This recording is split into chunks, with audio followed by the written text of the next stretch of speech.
paskirtas deadline'as, kuris yra, man atrodo, jau sekančią savaitę. Aha. Ar čia iki to turi būti įvertinta užduotis ar nusiusta? Nusiusta. Reiškia, tą dieną vakare dar gali būti nusiusta.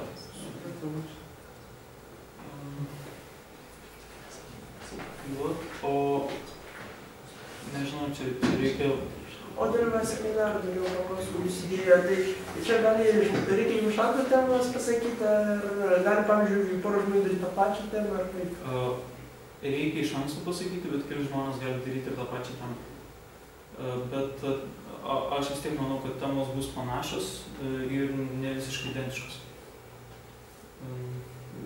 Todėl seminaro temą reikia pasirinkti kuo greičiau. Tai per pratybas čia galima bus jau pasirinkti? Taip.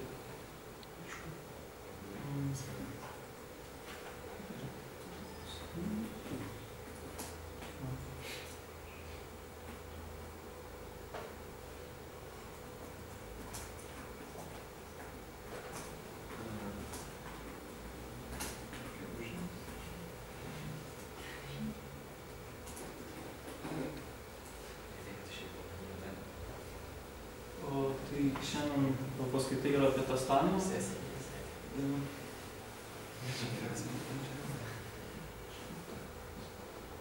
Tai iš esmės paskaitos sudės iš dviejų dalių. Tai yra bendras testavimas Pythone ir web testavimas. Tai yra įrankiai tinklapiams testuoti.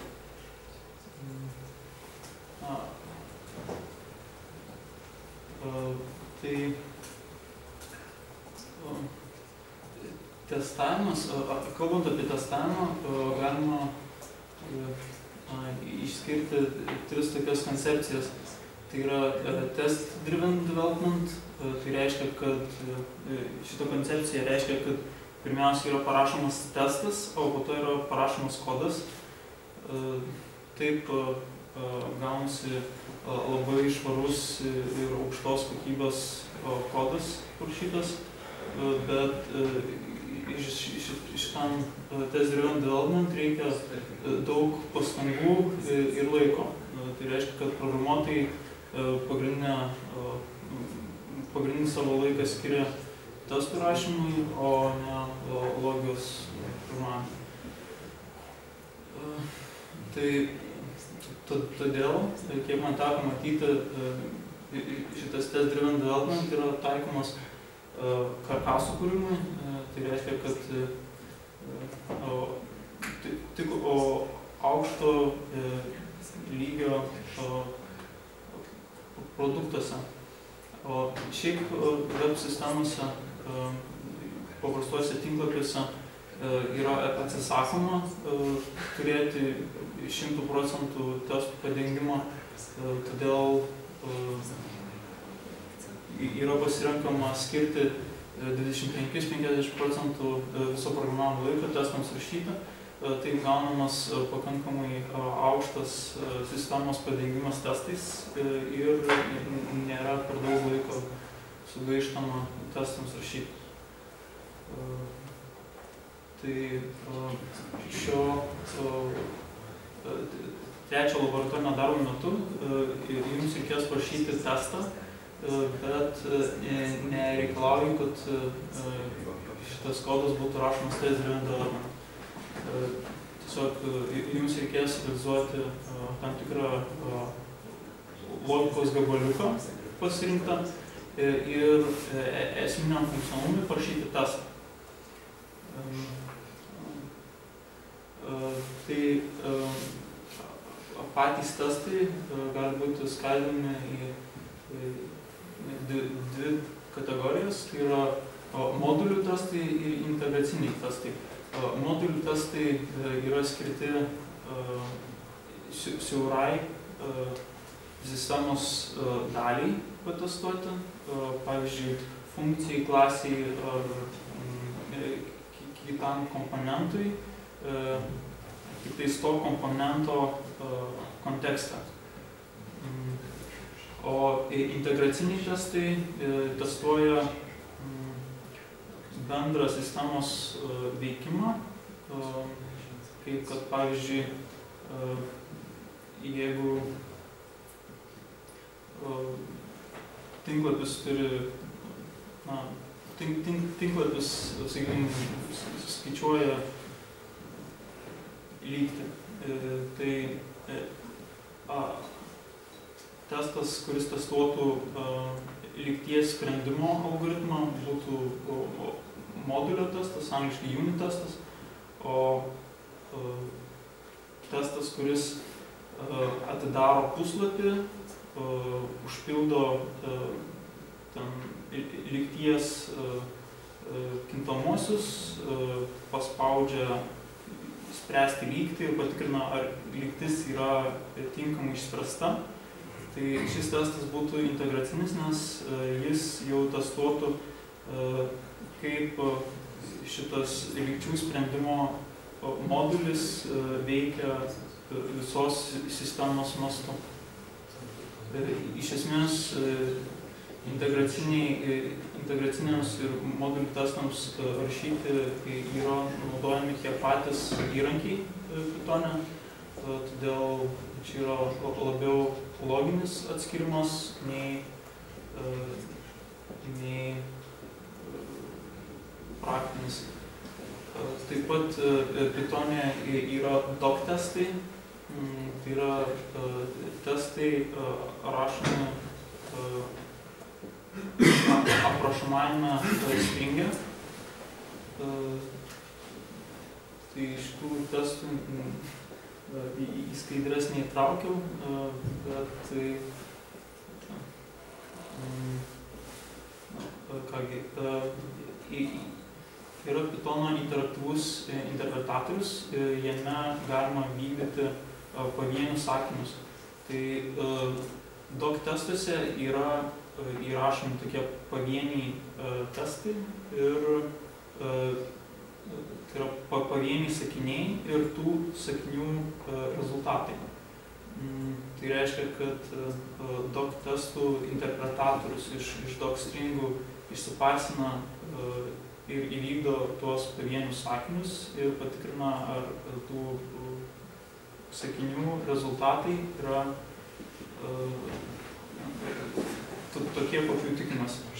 Tai su doc testais galima ištestuoti nesudėtingą funkcionalumą, kaip kad mažų funkcijų veikimą, bet kai reikia didesnio konteksto, tai patogu naudoti unit testus. Tarsi unit testus. Tai iš esmės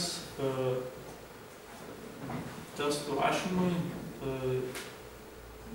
yra naudojama unit test biblioteka, kuri turi, aišku, alternatyvų, bet iš esmės yra test case klasė, iš kurios paveldima.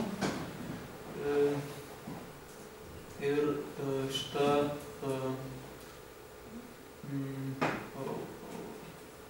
paveldėjusi klasė turi setup metodą ir metodus atitinkančius testus. Na, iš esmės reikia apsibrėžti testų rinkinį, tai yra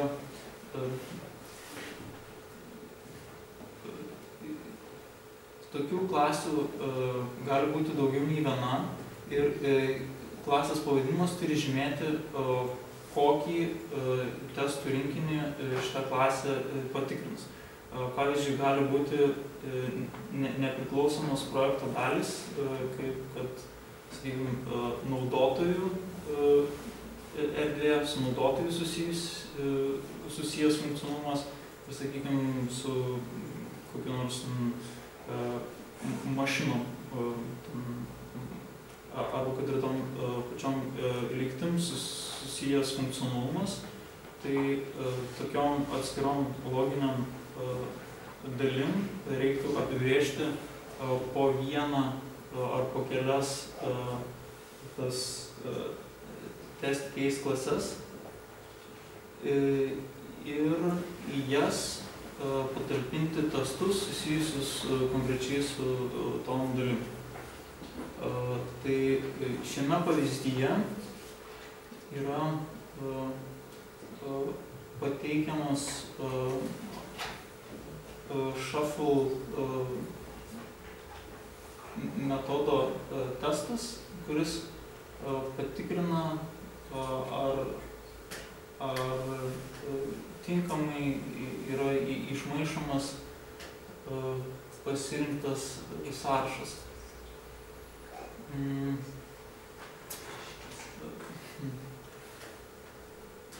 Tai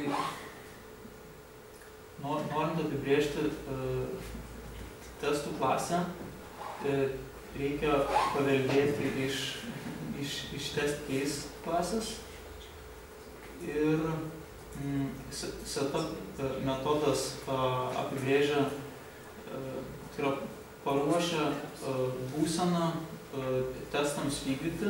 Tai reiškia, kad šitai klasiai yra priskiriamas kintamasis, yra nustatomas atsitiktinių skaičių generatorius seedas ir tas pats metodas yra įvykdomas kiekvienam testui.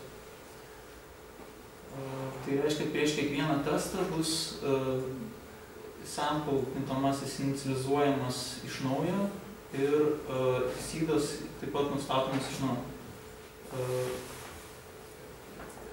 Testas yra metodas prasidedantis žodžiu test ir underscores ir turėtų toliau žymėti, ką šitas testas testuoja. Tai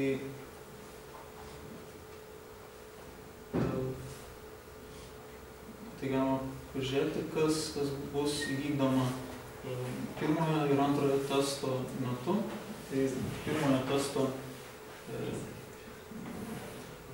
testui bus inicializuojamas sample kintamasis, nustatomas seedas, išmaišomas kintamasis ir išmaišyta reikšmė patalpinama į tą patį sample kintamai, suskaičiuojamas rezultatas, tai tiesiog išmaišytasis sąrašas apjungiamas į vientisą simbolių eilutę, priskiriamas result kintamajam ir tiesiog pabandžius įvykdyti buvo nustatyta, kad reikšmė turi gautis tokia, todėl į testą įrašyta, kad reikšmė gaunasi tokia, todėl šis testas yra validus. Assert equal patikrina, ar pirmasis argumentas yra lygus antrajam argumentui. Dabar testų vykdymo eiliškumas gali būti bet koks, todėl gali būti vykdomas pirmą test random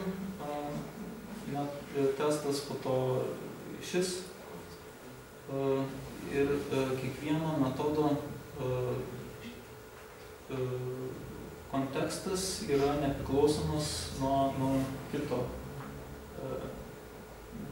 Tai yra vieno testo kontekstas yra nepriklausomas nuo kito testo. Tai reiškia, kad nesvarbu, koks šių testų vykdymo eiliškumas bus, test random nieko nežinos apie test shuffle metodo viduje padarytus pakeitimus. Tai reiškia, kad nesvarbu, koks eiliškumas bus, tai self-result kintamasis neegzistuos. Ir setup metodas bus įvykdytas, todėl sample reikšmė bus tokia, kaip iš pradžio apibrėžta. Tai iš esmės tiek ir tai reikia žinoti apie paprastą testų vykdymą. Tiesiog modulio direktorijai galima sukurti tests.py failą ir jame įrašyti, susikurti savo test case klasę ir test metodų viduje apibrėžti logiką, kuri tiesiog sukuria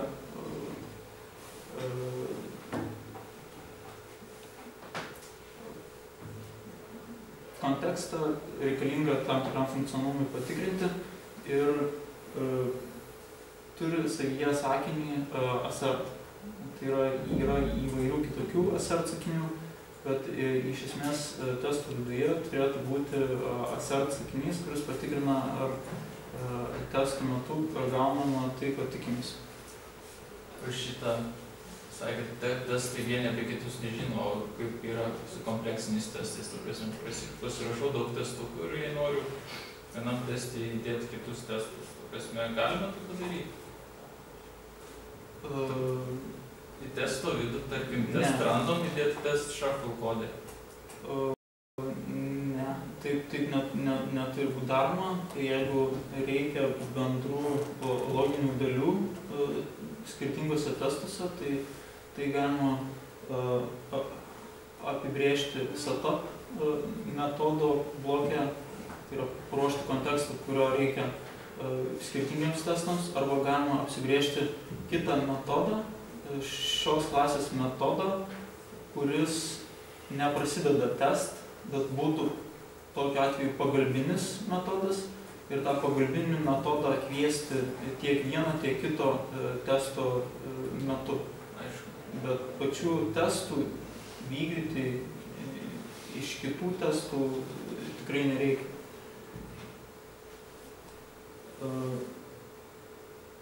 Taip pat yra įvairūs test runneriai. Paprasčiausias yra tiesiog importuojamas iš unit test kaip main metodas, jį tiesiog paleidus yra atrandami visi testai ir tie testai vykdomi. Ir atspausdinama testų vykdymo statistika.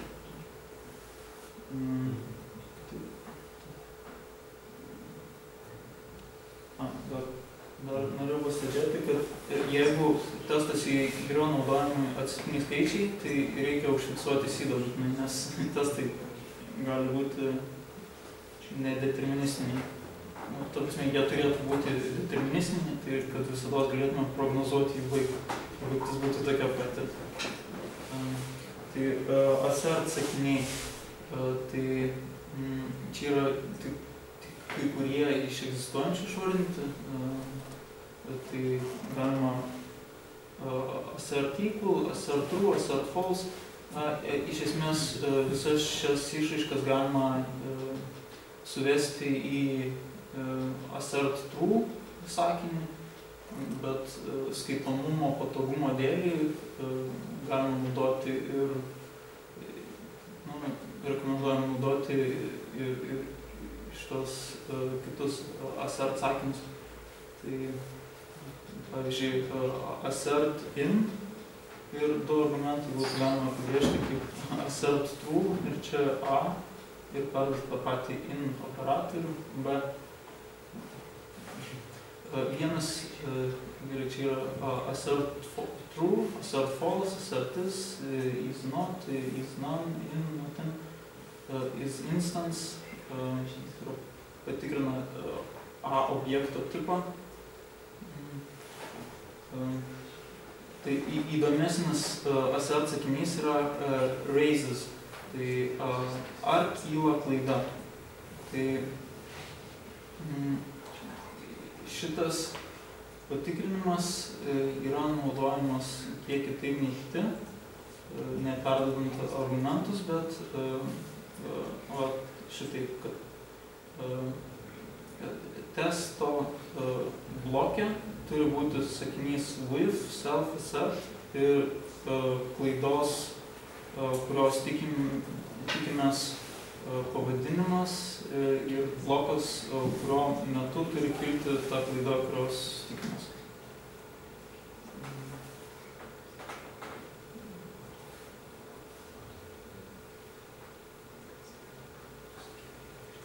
testų paleidimas, įvykdymas. Tai jeigu yra naudojamas šis paprastas test runneris, main, tada šitos apibrėžtus testus galima įvykdyti tiesiog parašęs Python tests ir tada bus įvykdomi visi test faile apibrėžti testai. Taip pat galima įvykdyti į vieną test case'ą, tiesiog nurodant jį arba to test case'o metodą, tai yra konkretų vieną testą. Šito reikia, nes projektui išaugus testo vykdymas užima ne 1 minutę. Geriausia, kai testai trunka iki 3-5 minučių vykdyti, bet pasitaiko, kad tai trunka ilgiau, todėl kuriant savo testą yra patogu paleidinėti tik tą vieną testą. Egzistuoja skirtingi test runneriai, tai yra kitokių galimybių, kaip gali būti paleidžiami testai, todėl projekte dažniausiai yra apibrėžiamas sutrumpinimas visiems testams įvykdyti. Tai tas sutrumpinimas yra make test ir tai yra projekto šakniniai direktorijai būna sukuriamas make failas, o make failas yra naudojamas komandinės eilutės komandom apjungti, sutrumpinti iškvietimą. Tai test komanda yra rezervuota viso projekto testams vykdyti.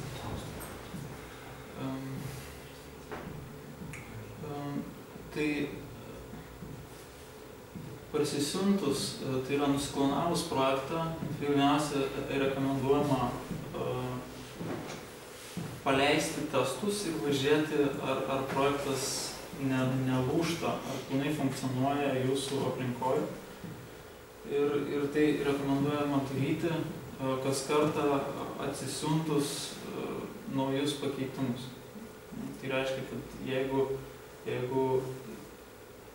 jūs grįžot po savaitgalio atostogų ir per tą savaitgalį kiti programuotojai dirbo, tai reikia parsisiųsti pakeitimus prieš pradedant darbą, įvykdyti testus, pažiūrėti, kad viskas gerai ir tik tada pradėti darbus. Taip pat egzistuoja tokie automatizuoto testavimo įrankiai kaip Jenkins, kurie yra susijęmi su projekto repozitorija ir po kiekvieno naujo pakeitimo, kodo atnaujinimo, tas Jenkins įrankis paleidžia testus kažkiam serverį. Ne lokaliam kompiuteriui, bet kažkur esančiam serverį, sakykime, web serverį. Įvykdo testus ir jeigu viskas gerai, tada nieko nevyksta, bet jeigu kyla klaidų, tai tada apie kilusias klaidas informuoja programuotojus. Tai šitas įrankis leidžia vizualizuoti statistiką, tai yra testų vykdymo statistika, istorija ir pagal ją galima spręsti apie projektų patikimumą. Tai yra siekis, kad kuo patikimesnis projektas būtų, kuo rečiau lūžtų testai. Tai žinotumėt, kad tokių įrankių egzistuoja. Tai reiškia, kad ne visada reikia testus vykdyti savo lokaliu kompiuteriu.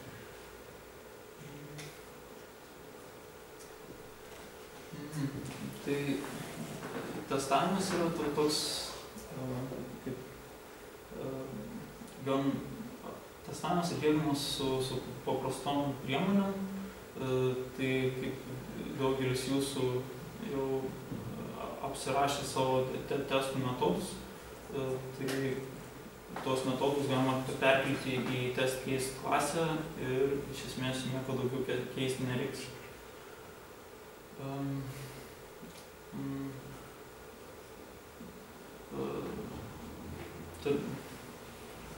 Taip pat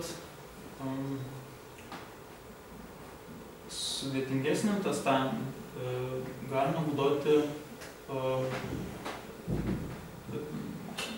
objektų ir metodų imitavimo priemonės.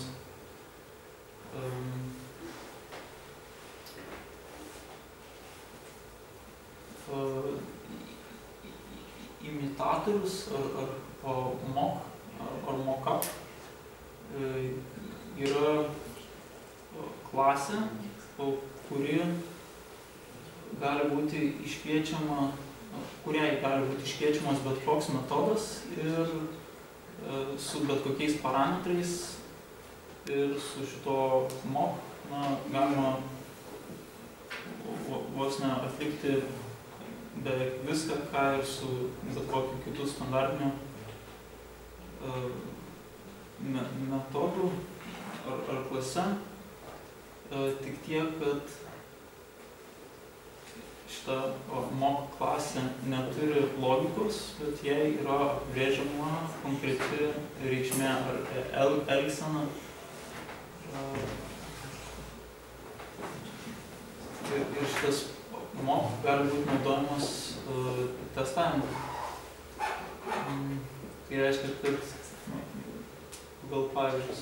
Tai pirmiausia yra importuojamas mock objektas, sukuriamas, tai yra mock klasė, sukuriamas jos objektas, pavyzdžiui, dirbtinis intelektas. Tai testuojam dirbtinį intelektą. Tai tikimės, kad dirbtinis intelektas turės metodą stojoti ir šitam metodui bus galima perduoti atributą, apie ką svajoti. Tai bandant iškviesti tokį metodą dream, pavyzdžiui, atributų gamta, tai iškvietimas pavyksta ir galima pažiūrėti šitų panaudotų metodų statistiką. Tai kaip, pavyzdžiui, kiek kartų buvo iškviestas arba su kokiais atributais buvo iškviestas, ar buvo iškviestas su šitais nurodytais atributais. Taip pat galima apibrėžti, kokią reikšmę turi grąžinti šitas metodas. Kaip, pavyzdžiui, priskiriam simbolių eilutę, kurią turėtų grąžinti šitas metodas, ir jį iškvietę ir gaunam šitą reikšmę. Tai reiškia, kad dar neturėdami klasės, pavyzdžiui, dirbtinio intelekto klasės, galime susikurti jos imitatorių, kuris vienu scenariju veiktų tinkamai, taip kaip mes tikimės. Pavyzdžiui, sugebėtų svajoti. Tai, kaip ir sakiau, galima patikrinti, ar su metodu buvo atlikta. Tai patikimės, pavyzdžiui, patikriname, ar šis metodas buvo iškviestas su atributų nature, ir kadangi buvo iškviestas, tai nieko nevyksta. Ir galima iš naujo inicializuoti mūsų imitatorių, tai ne visą imitatorių. Imitatorius susideda iš kitų imitatorių. Tai reiškia, kad Dream metodas irgi yra imitatorius, tai AI būsena nepasikeis, bet Dream metodo būsena atsinaujins, tai yra iš naujo inicializuosis. Tai iškvietimų skaičius po inicializavimo bus lygus 0 ir patikrinimas, ar šitas Dream metodas buvo iškviestas su tokiais atributais, iškels klaidų, tai yra sukels klaidų.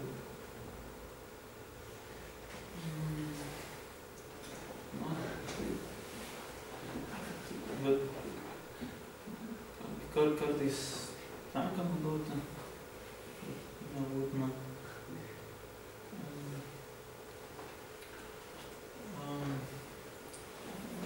Toliau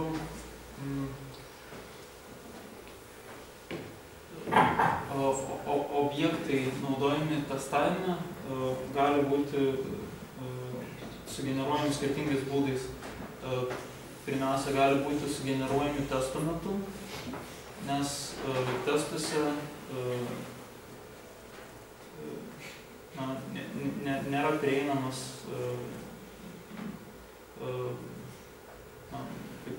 production ar kitokia duomenų bazė.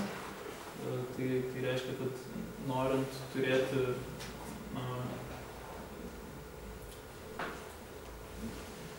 objektų rinkinį, su kuriuo sistema ar visas projektas funkcionuotų tinkamai, reikia tos objektus kur nors apibrėžti.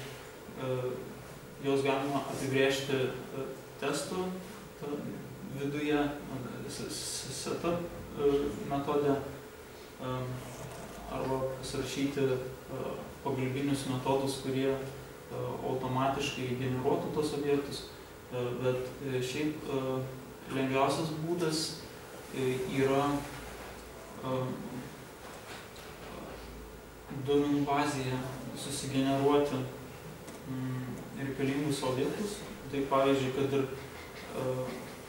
ir realiai veikiančioje sistemoje, kaip production'e, susikurti tuos objektus ir išeksportuoti duomenų bazę į tai yra JSON formatu į atskirą failą ir tą failą JSON formatu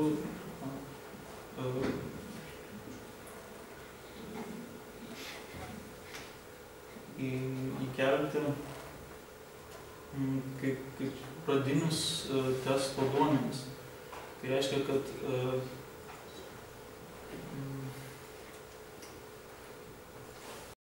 jeigu projekte yra naudojama duomenų bazė, tai duomenų bazės atvaizdą galima paruošti ir testams. Tai šitie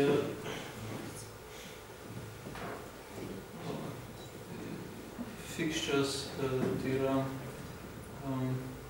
kaip fiksuoti objektai, išsiverstų lietuvių kalbą,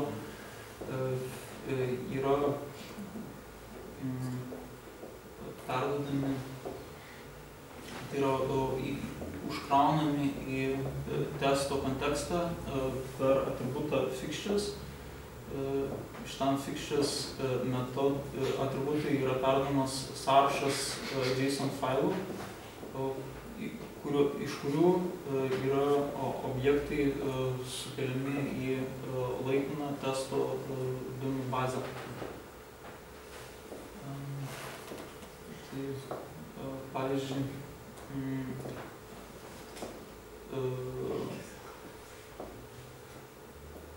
JSON formatu aprašyto duomenų bazės atvaizdo struktūra gali atrodyti taip, kad tai yra tiesiog sąrašas iš žodyno. Žodyne yra nurodomas objekto pirminis raktas, modelis ir laukai, tai yra laukų vardai ir tų reikšmės.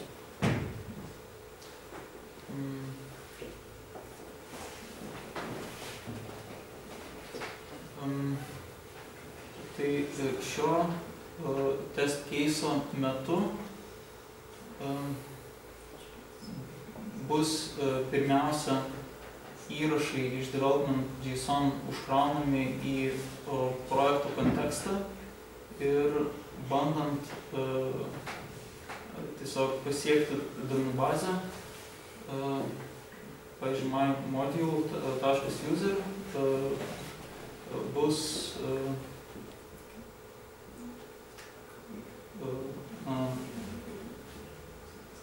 tiesiog gaunami tie objektai.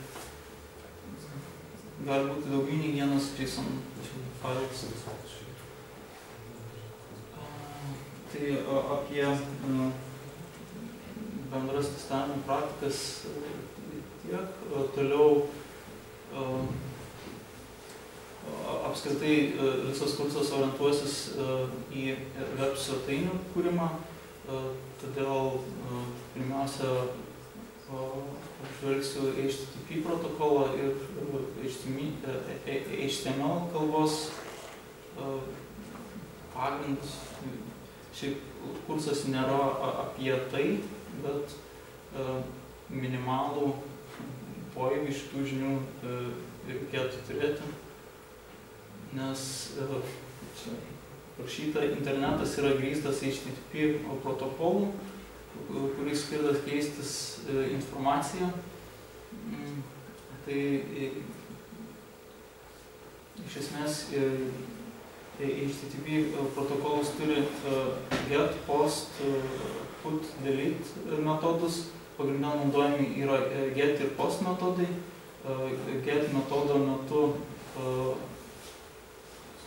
konkrečiam URL adresui serveris grąžina išbaigtą HTML dokumentą, kuris yra pavaizduojamas naršyklėje, o post užklausos metu naršyklė siunčia duomenis į serverį ir serveris su tais duomenimis kažką padaro, atlieka veiksmų seką ir taip pat grąžina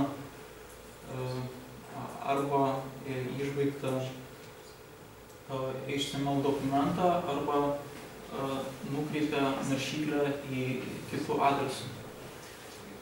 Tai tiek reikia žinoti apie HTTP, kad yra get, post metodai, o apie HTML reikia šiek tiek daugiau žinoti, kad HTML-as tai yra susideda iš žymių, tai yra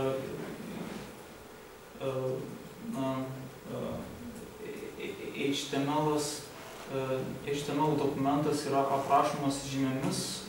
Žymės gali turėti vaikines žymės ir atributus. Mums reikės dirbti su form žyme. Tai form pagrindiniai atributai yra action, kuris nurodo, kokiu URL adresu turi būti siunčiami duomenys, ir method atributas nurodo, koks metodas bus naudojamas duomenims siųsti. Tai dažniausiai formoje yra naudojamas post metodas. Taip pat reikia žinoti, kad formoje dažniausiai būna įvedimo žymės, duomenų įvedimo žymės, tokios kaip input, checkbox, relay button tekstėje, būna ir kitokių. Tai iš esmės reikia žinoti bent input žymę, į kurią gali būti įvedami duomenys ir tai perduodami serveriui. Taip pat formoje dažniausiai būna apibrėžtas mygtukas, kuris inicijuoja formos išsiuntimo veiksmą.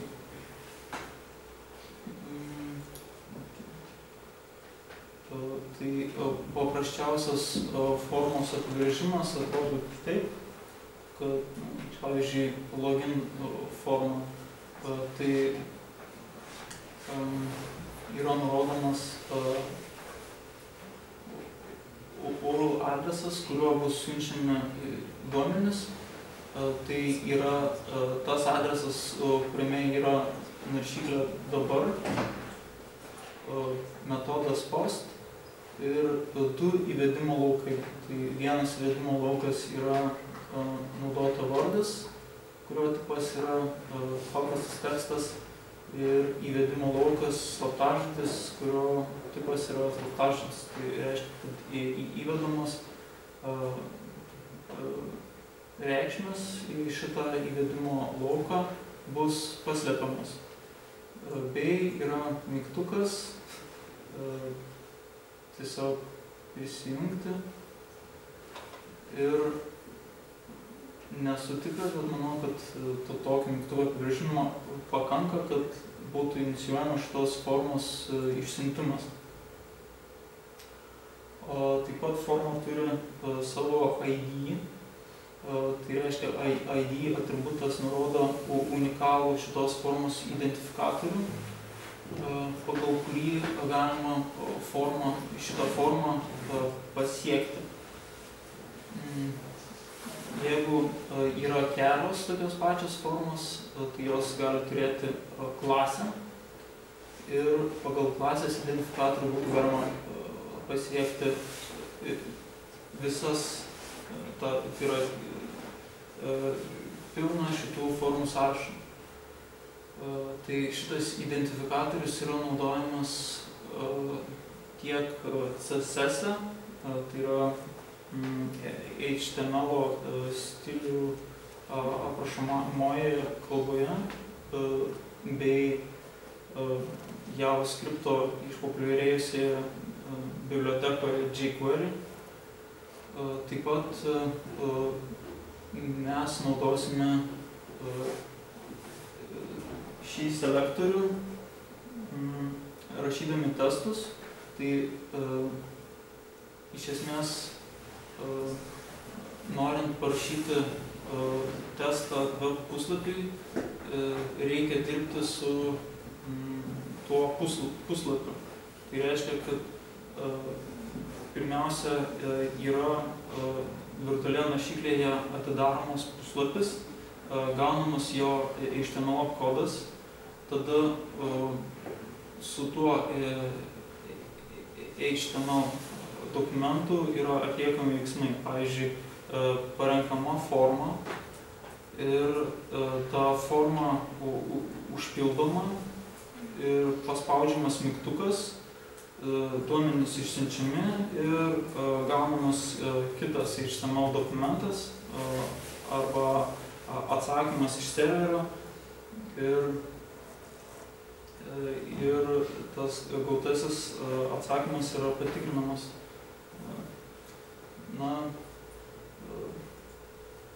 Tai pats paprasčiausias selektorius, kuriuo, manau, kurio ir pakaks šio kurso metu, tai yra selektorius pagal ID. Tai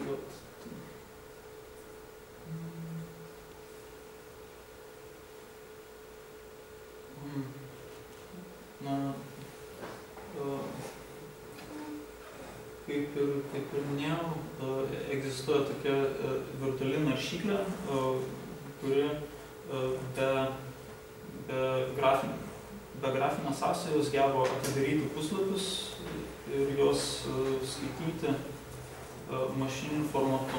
Tai reiškia, kad kaip Firefox'as ar Chrome'as geba atidaryti puslapį, taip galima tą patį puslapį atidaryti ir programiškai. Tai čia yra pateiktas pavyzdys, kaip Django karkaso virtuali naršyklė yra panaudojama, bet ši naršyklė geba naršyti tik projekto rėžiuose, tai reiškia tais projekto domene.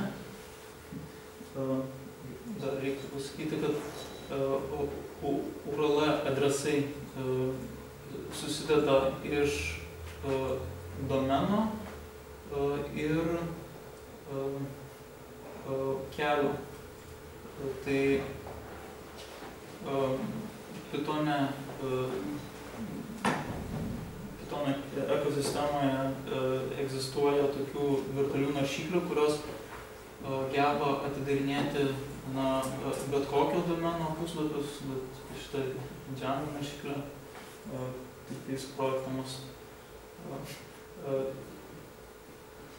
Išėjome padaryti įdomių dalykų su virtualia naršyklę, pavyzdžiui, spėlioti slaptažodžius, parašyti foro ciklą, kuriame tiesiog būtų užpildoma forma ir pastoviai posmam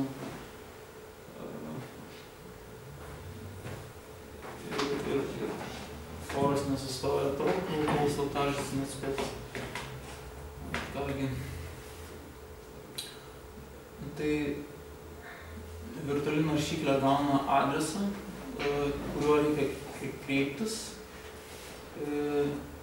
Tada perdami duomenis. Virtuali naršyklė turi metodus get, post. Tai post metodas siunčia šituo adresu perduotus duomenis. Atsakymas yra,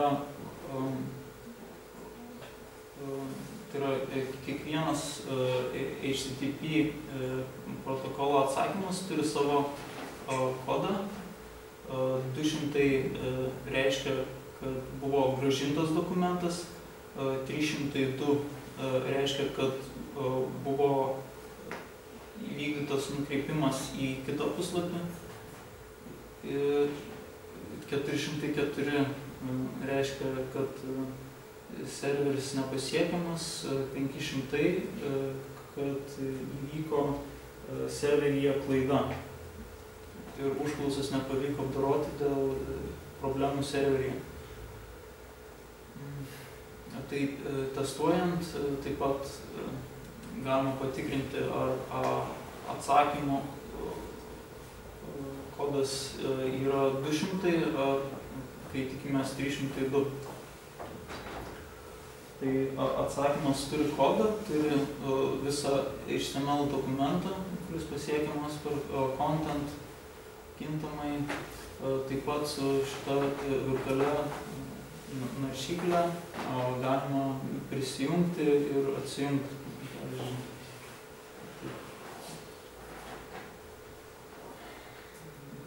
Tai reiškia, kad prisijungimų ir sesija nereikia rūpintis, tai jau yra išgyvendinta.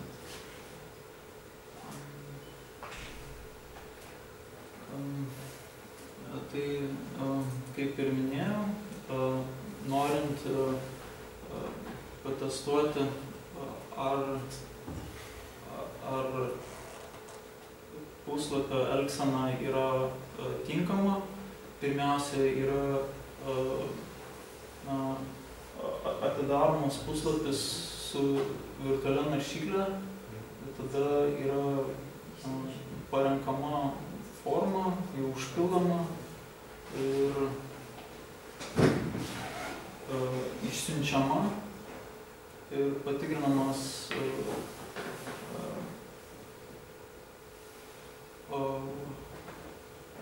atsakymų kodas, pavyzdžiui, 302, tai buvo atliktas nukreipimas, bei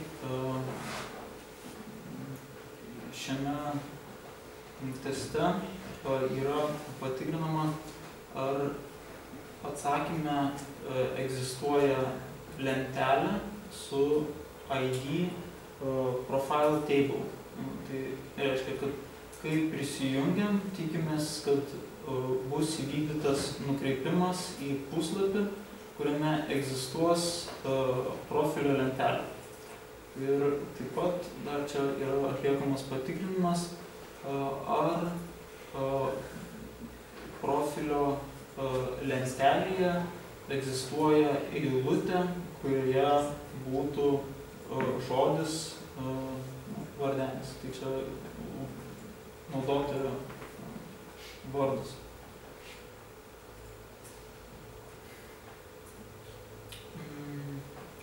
Tai čia yra primityvaus testo pavyzdys. Tokį testą, mažiausiai tokį testą reikės prašyti ir jums trečios užduoties metu. Tai apie testavimą viskas. Ir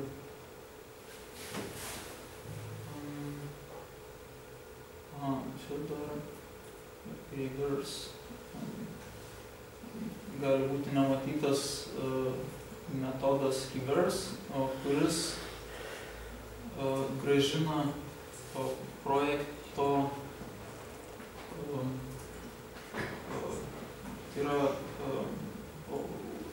URL kelią, kurio pavadinimas yra login.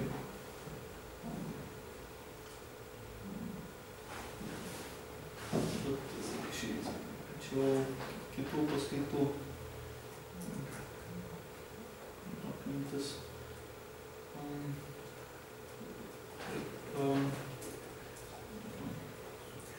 Aprašiau trečiąją užduotį. Tai yra, jį vadinasi komandinis projektas. Už ją skiriami 3 balai ir iš esmės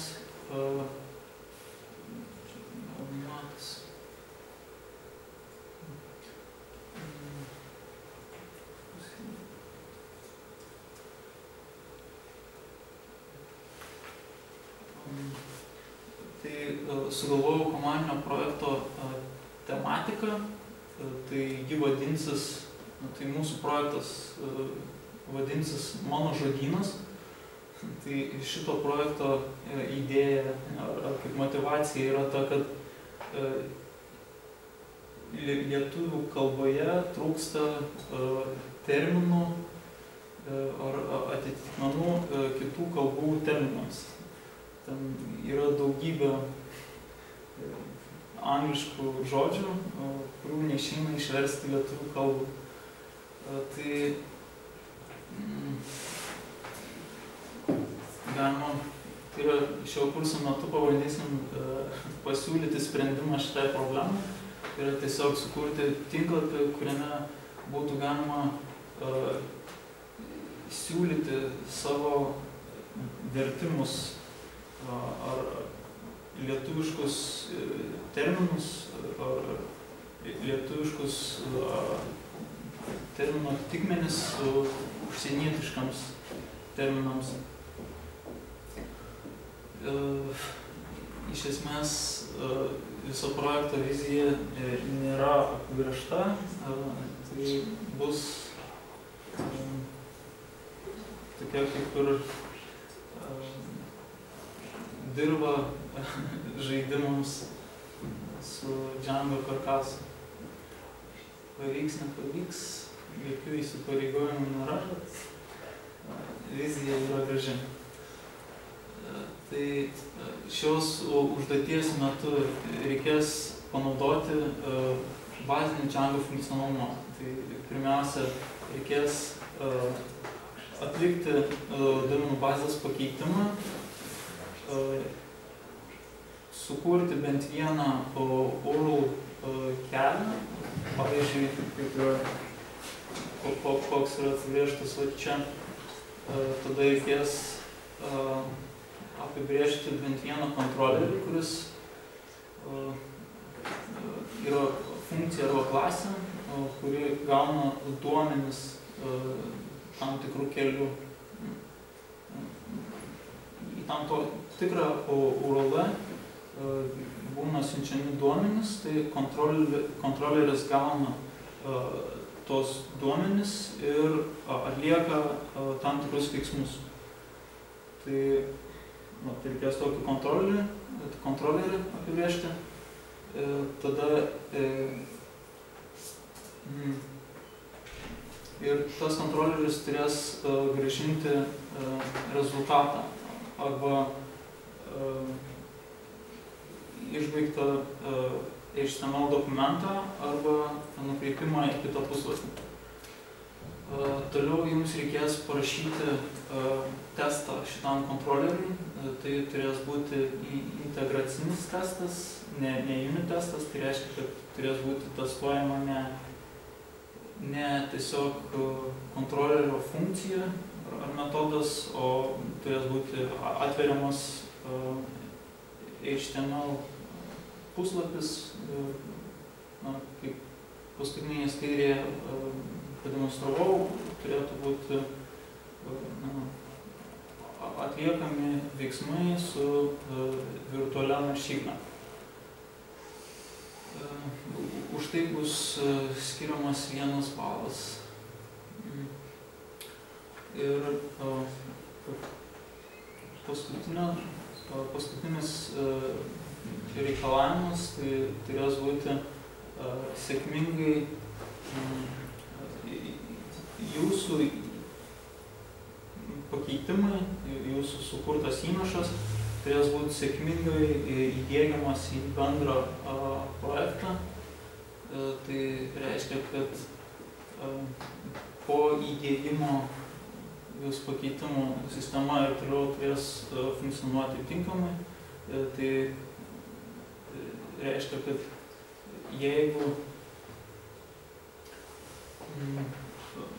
jeigu nepraeis visi sistemos testai,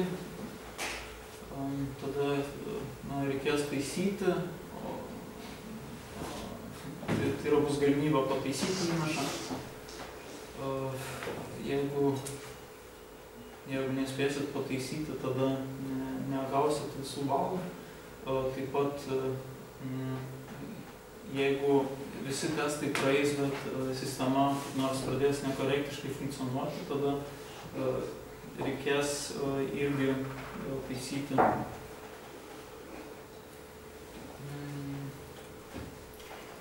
Dar viena pastaba apie test-driven development, tai kuriant pagrindinį sistemos funkcionalumą yra taupoma testų atžvilgiu dažniausiai. Kaip sakiau, skiriama 25–50% laiko testams rašyti,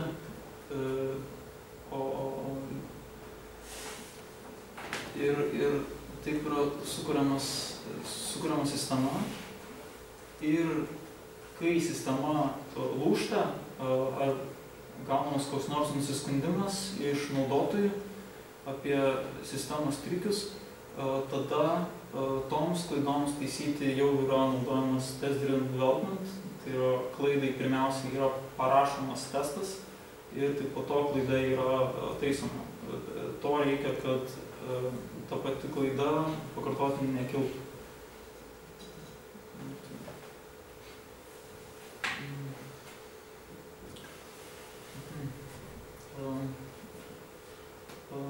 Tai šitam atsiskaitimui yra sukurta dabar repozitorija, kuri vadinasi mano žodynas. Tai šioje repozitorijoje yra šioks toks aprašymas, tai yra programa aplinkos pasiruošimas.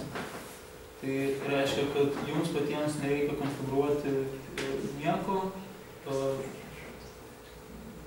turi būti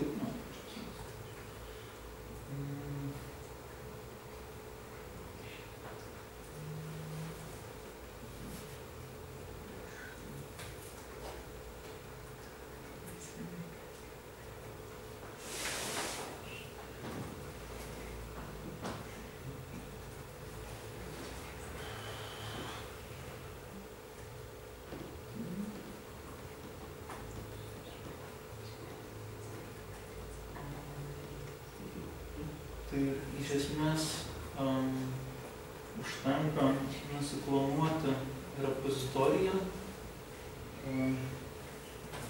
Git clone repozitoriją. Gali būti, kad yra internetas. Nueiti į repozitoriją ir pakanka parašyti make. Ir po šitos komandos įvykdymo turėtų būti pilnai funkcionuojanti ir veikianti Django aplinka, kurioje galima kurti kodą. Čia gali šiek tiek užtrukti. Buvo atlikti veiksmai, pirmąjį kartą trunka ilgiau. Tai iš esmės tai make komanda paruošia aplinką programavimui, o make run paleidžia virtualų serverį, kuris yra pasiekiamas 127, tiesiog tokiu adresu. Ir čia yra klaida kažkokia kilo, bet iš esmės mūsų puslapis buvo paleistas ir su klaidom veikia. Tai reiškia, kad dabar galim iš karto ir pataisyti tą klaidą. Iš failų. Aišku, tai trūksta direktorijos.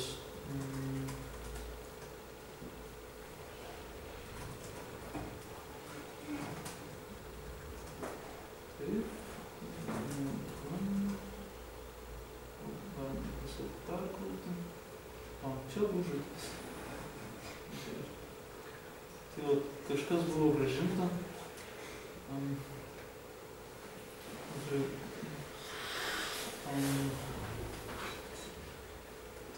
Tai galiu apžvelgti failus šitos repozitorijos. Tai yra pirmiausia paleidus make komandą atsiranda tokie katalogai kaip bin ir kiti. Tai bin katalogė yra talpinami judamiai failai. Pavyzdžiui, bin yra 3 judamiai failai. Tai Django vykdomasis failas tiesiog yra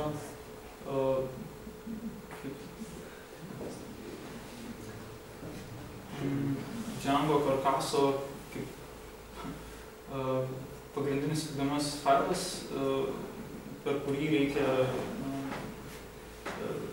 dirbti su projektu.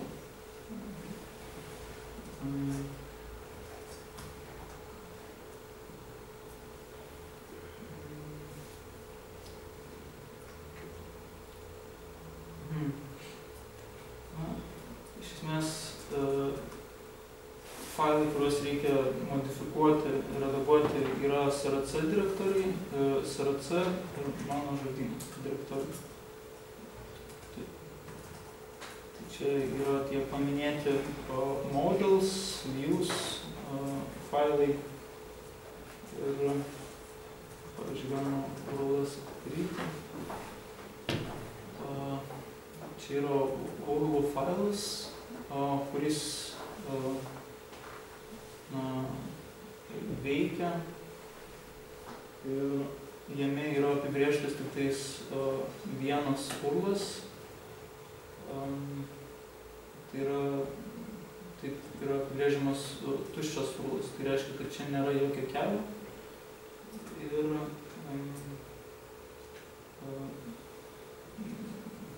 šito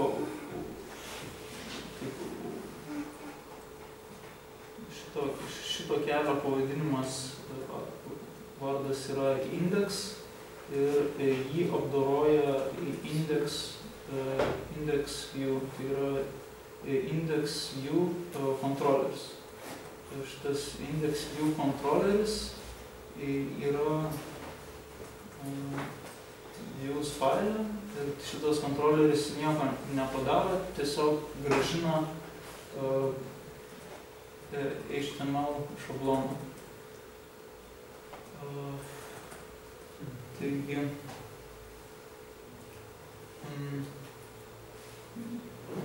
tai apie skirtingas Django savybės, ypatumus ir dalis kalbėsim būsimų paskaitų metu. Tai kas nori pasižaisti su tiesiog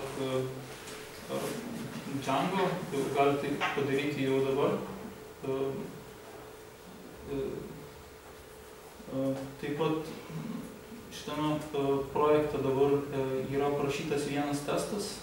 Tai testus galima įvykdyti su make_test komanda. Kaip galima matyti, buvo paleistas vienas testas ir jis praėjo be klaidų. Tai testai yra rašomi taip pat CRC, mano žodynas direktorijoje KI failė. Tai va, šis testas tiesiog atidaro index puslapį ir patikrina, ar jis buvo atidarytas sėkmingai. Tai reiškia, kad dabar ištrynus šitą direktoriją, kur aš ką tik pradėjau paleidus testus.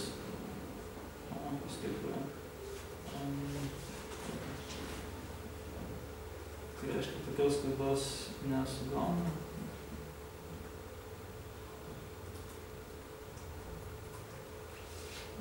Tai įdomu, kodėl. Tikriausiai priklausomybės skiriasi.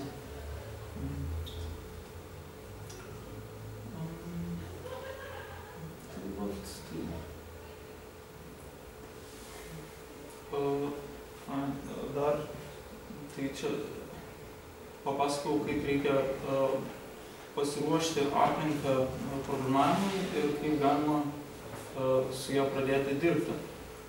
Tai tiesiog reikia paleisti lokalų serverį ir programuojant žiūrėti, kaip keičiasi puslapis lokaliame serveryje.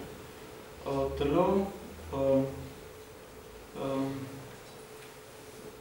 reikia žinoti, kaip reikia įdiegti pakeitimus. Tai yra, kaip reikės atsiskaityti šį laboratorinį darbą. Tai čia yra dvi pagrindinės praktikos, kaip galima dirbti su tuo pačiu projektu. Tai pirmoji yra tiesiog nusikopijuoti projektą, padaryti pakeitimų savo nusikopijuotam projektą. Tai yra gal nusiklonuoti netinkamas terminas. Čia reiktų sakyti išskaidyti ar sukurti atšaką projektui. Tai angliškai fork. Tai reiškia, kad pačiame GitHub'e reikia sukurti projekto atšaką ar projekto duplikatą, tame duplikate padaryti pakeitimus ir tada per patį GitHub puslapį pasiūlyti tą duplikatą apjungti su originaliu projektu. Tai čia yra vienas būdas, o kitas būdas yra, kai visiems programuotojams yra suteikiamos visos teisės